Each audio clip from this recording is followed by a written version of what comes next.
Good evening, I'm Anna Jabłońska. Welcome to Poland Daily Business. German intercity bus transport giant Flixbus wants to double the number of routes it offers in Poland and increase its fleet by 50% by the end of 2019. Flixbus entered the Polish market almost a year ago after taking over the Polski bus transport company. Currently, the company's Polish branch operates 160 buses and employs over 700 drivers. In 2020, Flixbus wants to start its expansion to the east of Poland. The country's Central Statistical Office informed that the Polish economy grew 5.1% in the third quarter of this year. The reading was in line with a flash estimate released by the Statistics Office this month. The Central Statistical Office in mid-November revised upward its estimate of Polish GDP growth in the first quarter from 5.2% to 5.3%. According to GUS, Poland's economy grew 4.9% in the final quarter of last year. Macroeconomics data indicates that Poland has the fastest growing economy in the European Union. The MasterCard company and the Polish company The Heart, an European Center for Corporate Startup Collaboration, have announced the establishment of The Heart Ventures, a startup incubator which, along with the largest corporations, will build new technology companies that provide additional banking services. Poland is an important market for MasterCard and an increasingly significant innovation center in Europe.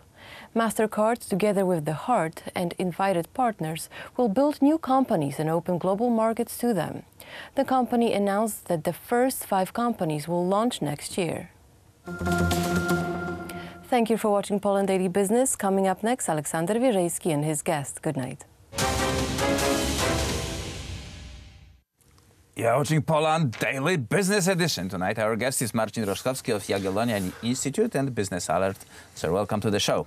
Thank you. COP, the climatic conference in Katowice, Poland, in front of us. So let us say why this is happening in Poland and how Poland will present itself on this conference. Poland is hosting this event for the second time.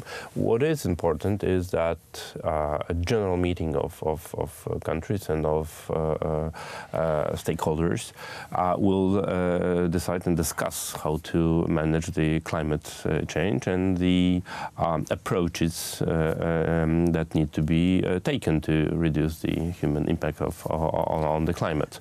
There are certain differences, especially when you read the Polish statement before the COP24. But generally, the general approach is that more and more countries are phasing out coal, and during the previous meeting, 20-something countries already decided to reduce the energy produced out of coal by the 2030 down to zero. We could obviously discuss whether this climatic change is new religion or not, but let's stay on business and try to find out which is the lowest priced energy available for customers, not only in Poland but here across. In Poland or well, let's say start from our own field here. Okay, Poland as a member of the European Union has certain obligations, and there are certain regulations that we are committed to. What has changed during the previous year? The winter package is almost done. The VAT directives are already on the table. And the EU ETS system, so the trading mechanism of CO2 emissions, is already amended. So there are certain new regulations, and as you know, Poland produces 80% of its coal its energy out of coal, out of lignite and regular coal, and over 90% in heating. So there's a huge disadvantage of Polish energy sector when you compared to other European countries, which actually what is important that the average Polish emission level is around 800 kilograms of CO2 per 1 megawatt hour of energy produced, and in the European Union the average is 300. So there's a huge disadvantage for the Polish economy coming from the energy sector. You ask about the technologies and the technologies that are most suitable for our situation. There's no one good answer to this question, how the energy should be produced, because the holy grail is renewables plus storage, which actually is not possible on this level of technological development. So there are some, a patchwork of solutions.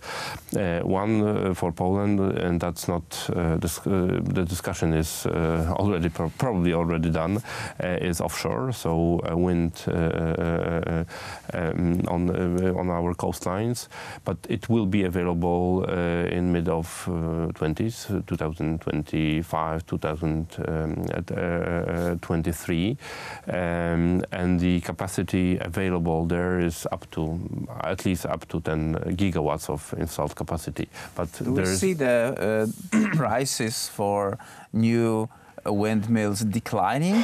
Absolutely, yes. What has changed when you look at the past 10 years, the coal technologies are not developing as rapidly as one could expect. Clean coal is not yet there. The clean coal actually does not exist because it's not clean coal. It's just doing some gimmicks. But generally, the development of these technologies has not been dramatic and not been not as dramatic as in renewables. The prices of renewables, there has been an auction just 10 days from now, and the price for onshore wind is 200 zloty, more or less 200 zloty. There's a project being constructed in Ostrołęka based on coal, and there's a huge problem to have project finance for this project on the level of 400. On 400, it's two times as much. Marcin Roszkowski. So that's all the basics about Polish energetics. We will talk about this more later on. Marcin Roszkowski was our guest, and that was it for Poland Daily Business. Thank you.